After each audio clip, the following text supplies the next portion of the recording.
നിങ്ങൾ ഇപ്പോൾ കണ്ടുകൊണ്ടിരിക്കുന്ന ഈ വീഡിയോ, ഞാൻ പറയുന്ന വർത്തമാനങ്ങൾ ഗൗരവമുള്ളതാണ്, പ്രാധാന്യമുള്ളതാണ് എന്ന് നിങ്ങൾ ഈ രീതിയിലാണ് കേരളത്തിന്റെ പോക്കെങ്കിൽ കേരളം അധികം വൈകാതെ തന്നെ ഒരു സോമാലിയായി മാറും, ഒരു പട്ടിണി പ്രദേശമായി മാറും എന്ന കാര്യത്തിൽ യാതൊരു സംശയവുമില്ല. നിങ്ങളിപ്പോൾ ഈ രീതിയിലാണ് കേരളത്തിന്റെ പോക്കെങ്കിൽ കേരളം അധികം വൈകാതെ തന്നെ ഒരു സോമാലിയായി മാറും, ഒരു പട്ടിണി പ്രദേശമായി മാറും എന്ന കാര്യത്തിൽ യാതൊരു സംശയവുമില്ല. ഈ രീതിയിലാണ് കേരളത്തിന്റെ പോക്ക് ഈ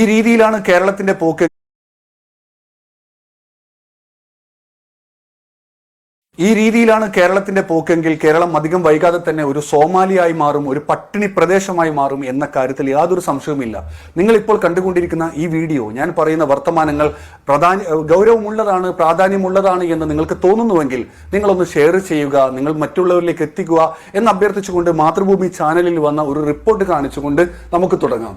കൊണ്ടോട്ടി മുതൽ മലപ്പുറം വരെയുള്ള ചെറിയ പ്രദേശത്ത് തന്നെ റൂം ഫോർ റെന്റ് എന്ന് പരസ്യം പതിച്ച എത്രയോ കടമുറികൾ കാണാം. കച്ചവടം തുടങ്ങും, മാസങ്ങൾ കൊണ്ട് പൂട്ടും, കടക്കാരനാകും. സംസ്ഥാനത്ത് മുഴുവൻ നോക്കിയാൽ ഇതിന്റെ വ്യാപ്തി വളരെ വലുതാണ്.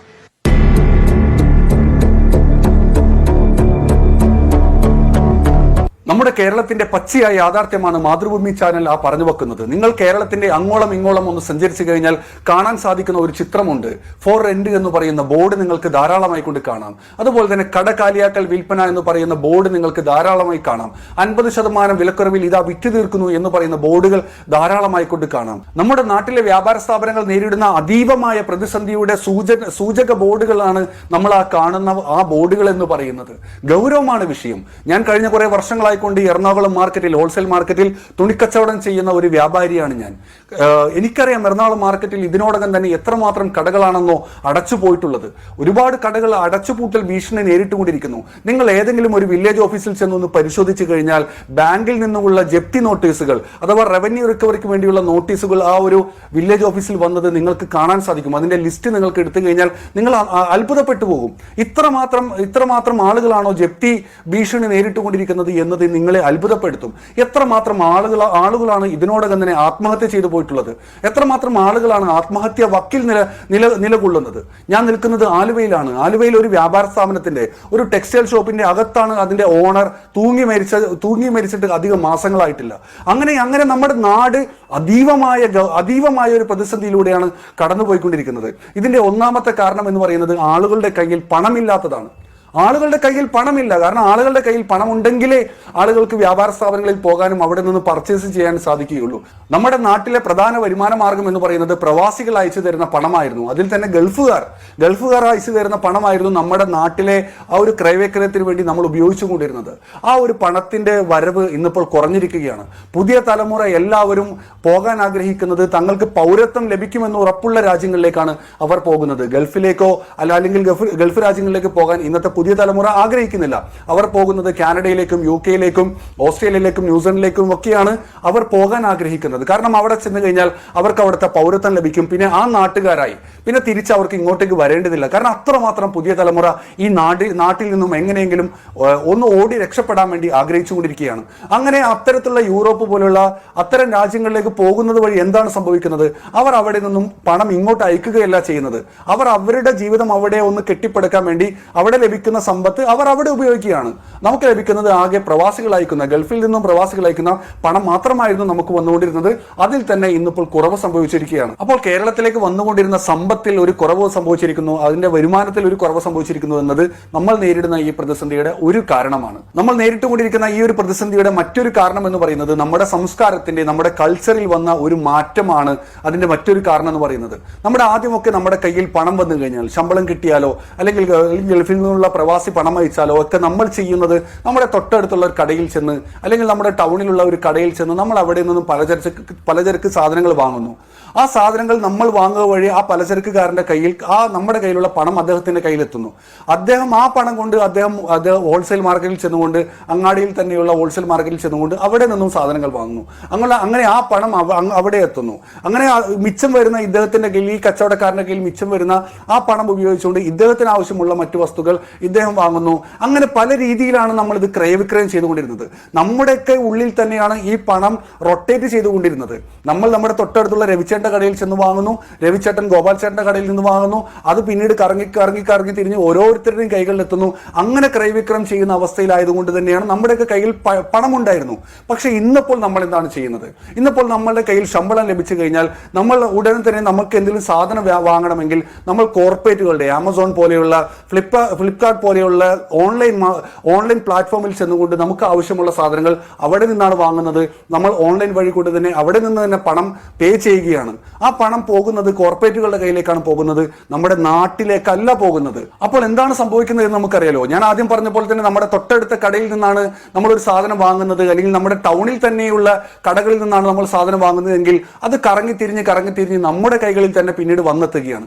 പക്ഷെ നമ്മളിപ്പോൾ ഓൺലൈൻ വഴിയാണ് എല്ലാ സാധനങ്ങളും വാങ്ങുന്ന ഒരു സംസ്കാരത്തിലേക്ക് മാറിയിരിക്കുന്നു. അത് നേരെ പോകുന്നത് കോർപ്പറേറ്റുകളാണ് നമ്മുടെ പണം കൊണ്ടുപോകുന്നത്. കറങ്ങി നമ്മുടെ ഈ മാർക്കറ്റിൽ തന്നെ കിടന്ന് കറങ്ങുന്ന, നമ്മുടെ നാട്ടിൽ തന്നെ ഈ പണം കറങ്ങുന്ന ഒരു അവസ്ഥ മാറിയിരിക്കുന്നു. അത് നമ്മുടെ ഈ ഒരു പ്രതിസന്ധിയുടെ ഒരു കാരണമാണ്. മറ്റൊന്ന് എന്ന് പറയുന്നത്, നമ്മുടെ നാട്ടിൽ ഇന്നിപ്പോൾ മുളച്ചു പൊങ്ങിക്കൊണ്ടിരിക്കുന്ന കോർപ്പറേറ്റ് ഭീമന്മാരാണ് മറ്റൊരു കാരണം എന്ന് പറയുന്നത്. നമുക്കറിയാം, ഇന്നിപ്പോൾ ഒരു വ്യക്തി ഒരു പലചരക്ക് കട തുടങ്ങണം എന്ന് ആഗ്രഹിക്കുമ്പോൾ അദ്ദേഹത്തിന് പ്രതിസന്ധിയായിക്കൊണ്ട് തൊട്ടടുത്ത് തന്നെ റിലയൻസ് മാർട്ടുകൾ വരികയാണ്. നമ്മൾ നമ്മുടെ കയ്യിലുള്ള പണം ആ റിലയൻസ് മാർട്ടിൽ കൊണ്ടുപോയി കൊടുക്കുന്നു. അത് നേരെ പോകുന്നത് കോർപ്പറേറ്റ് ഭീമന്മാരുടെ കൈകളിലേക്കാണ് പോകുന്നത്.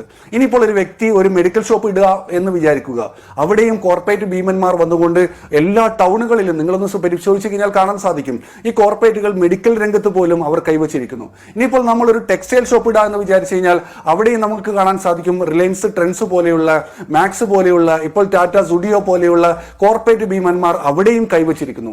അപ്പോൾ ഒരു ടെക്സ്റ്റൈൽ കച്ചവടം ചെയ്തു നമുക്ക് ജീവിക്കാൻ പറ്റാത്ത അവസ്ഥയിലേക്ക് അവർ അവിടെയും കൈവച്ചിരിക്കുന്നു.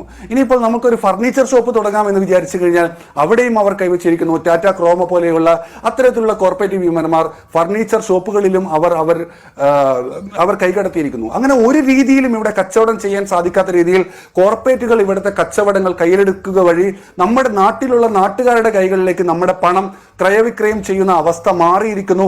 അതിന്റെ ദുരവസ്ഥ അനുഭവിക്കുന്നത് നമ്മൾ തന്നെ അനുഭവിച്ചുകൊണ്ടിരിക്കുകയാണ്. നമ്മളിപ്പോൾ വളരെ എളുപ്പത്തിന് വേണ്ടിയിട്ടാണ് നമ്മൾ ഓൺലൈൻ വഴി നമ്മൾ സാധനങ്ങൾ ബുക്ക് ചെയ്യുന്നു, നമ്മൾക്ക് വരുന്നു, നമ്മൾക്ക് വളരെ ഈസിയായി നമ്മുടെ കയ്യിൽ സാധനം ലഭിക്കുന്നു. പക്ഷെ അതുമൂലം ഉണ്ടാകുന്ന എന്താണ്? എൻ്റെ കയ്യിൽ തന്നെ തിരിച്ചെത്തേണ്ട പണം അത് എത്താത്ത രീതിയിൽ ഞാനത് നഷ്ടപ്പെടുത്തി കളയുകയാണ്. ഞാൻ നേരത്തെ പറഞ്ഞ പോലെ തന്നെ നമ്മൾ തൊട്ടടുത്ത കടകളിൽ നിന്നാണ് വാങ്ങുന്നതെങ്കിൽ അത് നമ്മുടെ നാട്ടിൽ തന്നെ കിടന്ന് റൊട്ടേറ്റ് ചെയ്യുകയും ആ പണം തന്നെയാണ് നമ്മളിലേക്ക് വീണ്ടും വന്നുകൊണ്ടിരിക്കുന്നത്. ഇന്നിപ്പോൾ സംഭവിക്കുന്നത് നമ്മളിലേക്ക് വരുന്ന പണത്തിലുള്ള കുറവ് സംഭവിച്ചിരിക്കുന്നു. അതുപോലെ തന്നെ ആ പണം മറ്റാരൊക്കെയാണ് കൊണ്ടുപോയിക്കൊണ്ടിരിക്കുന്നത്? നമ്മുടെ കച്ചവട സ്ഥാപനങ്ങളിൽ കിടന്നിട്ടല്ലാതെ റൊട്ടേറ്റ് ചെയ്യുന്നത്. ഞാൻ ഈ പറയുന്നത് അതിഗൗരവമുള്ള വിഷയമാണ്. നമ്മുടെ കച്ചവട സ്ഥാപനങ്ങൾ പൂട്ടുന്നതിന്റെ ഗൗരവം നിങ്ങൾക്ക് ഇപ്പോൾ മനസ്സിലാകുന്നില്ല എങ്കിൽ അടുത്ത നാളുകളിൽ തന്നെ നിങ്ങളെയും അത് ബാധിച്ചു തുടങ്ങുന്നത് നിങ്ങൾക്ക് തിരിച്ചറിയാൻ സാധിക്കും. നമ്മുടെ കേരളം എന്ന് പറയുന്നത് അതീവ ഡെൻസിറ്റിയുള്ള, അതീവ പോപ്പുലേഷനുള്ള ഒരു സംസ്ഥാനമാണ് കേരളം എന്ന് പറയുന്നത്. ഇത്രമാത്രം ജനസാന്ദ്രതയുള്ള ആളുകൾ അവർ പ്രധാനമായിക്കൊണ്ടും ആശ്രയിക്കുന്നത്, ഒരു കൺസ്യൂമർ സ്റ്റേറ്റ് ആയിട്ടുള്ള കേരളത്തിൽ ഏറ്റവും കൂടുതൽ ആളുകൾ ആശ്രയിക്കുന്നത് വ്യാപാര സ്ഥാപനങ്ങളാണ്.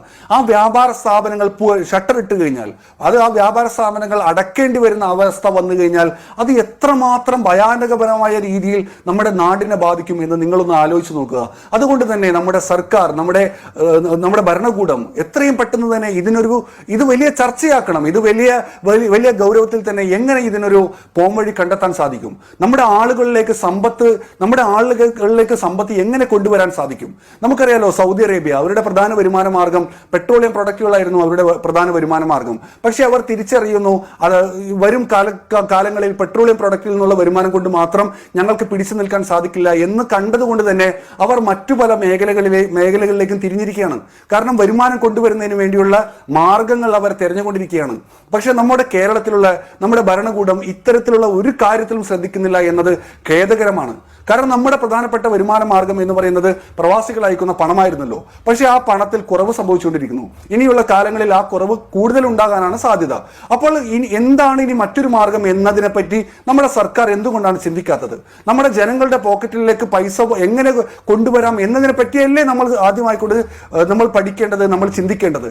കാരണം നമ്മുടെ ജനങ്ങളുടെ പോക്കറ്റിൽ ഉണ്ടെങ്കിലല്ലേ നിങ്ങൾ ഈ ചോദിക്കുന്ന 28% 55% ഒക്കെ നികുതി ഞങ്ങൾക്ക് അടക്കാൻ സാധിക്കുകയുള്ളൂ.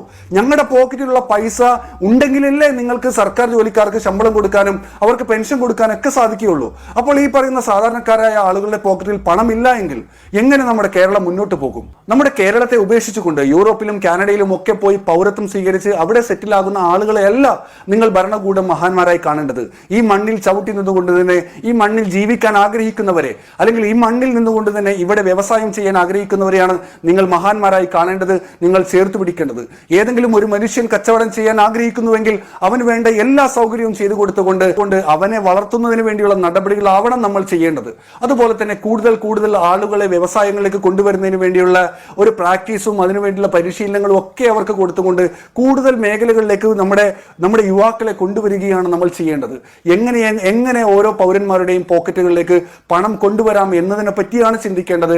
എങ്കിൽ മാത്രമേ സർക്കാർ നിലനിൽക്കൂ, എങ്കിൽ മാത്രമേ നമുക്ക് നികുതി കൊടുക്കാൻ സാധിക്കൂ, എങ്കിൽ മാത്രമേ ഇവിടെയുള്ള സർക്കാർ ജോലിക്കാർക്കും നിലനിൽക്കാൻ സാധിക്കൂ എന്നത് നിങ്ങൾ മറക്കരുത്. ഇവിടെയുള്ള ഓരോ കച്ചവടക്കാരനും ഷട്ടർ ഇടുന്ന സമയത്ത് അത് നമ്മുടെ കേരളത്തിന്റെ മണ്ണ്, കേരളത്തിന്റെ ചവിട്ടി നിൽക്കുന്ന മണ്ണാണ് ഒലിച്ചു പോകുന്നത് എന്ന് നിങ്ങൾ മനസ്സിലാക്കുക. ഇത് അതീവ ഗൗരവമാണ്. അതുകൊണ്ട് തന്നെ എനിക്ക് അഭ്യർത്ഥിക്കുകയാണ്, ഞാൻ വീഡിയോ അവസാനിപ്പിച്ചുകൊണ്ട് അഭ്യർത്ഥിക്കാനുള്ളത്, ദയവ് ചെയ്തുകൊണ്ട് ഈ ഒരു വിഷയമുണ്ടല്ലോ, കച്ചവടക്കാർ നേരിടുന്ന ഈ ഒരു സാമ്പത്തിക മേഖലയിൽ നമ്മൾ നേരിടുന്ന ഈ ഒരു പ്രതിസന്ധി ഉണ്ടല്ലോ, അതീവ ഗൗരവത്തോടുകൂടി ചർച്ച ചെയ്യുക. നവകേരള യാത്ര കഴിഞ്ഞ ഉടൻ തന്നെ ഇത് ഒരു വലിയ ചർച്ചയാകട്ടെ, ഇത് അതീവ ഗൗരവത്തിൽ ചർച്ച ചെയ്യട്ടെ എന്ന് ആഗ്രഹിച്ചുകൊണ്ട് നിർത്തുന്നു. എല്ലാവർക്കും നമസ്കാരം. ഈ രീതിയിലാണ് കേരളത്തിൽ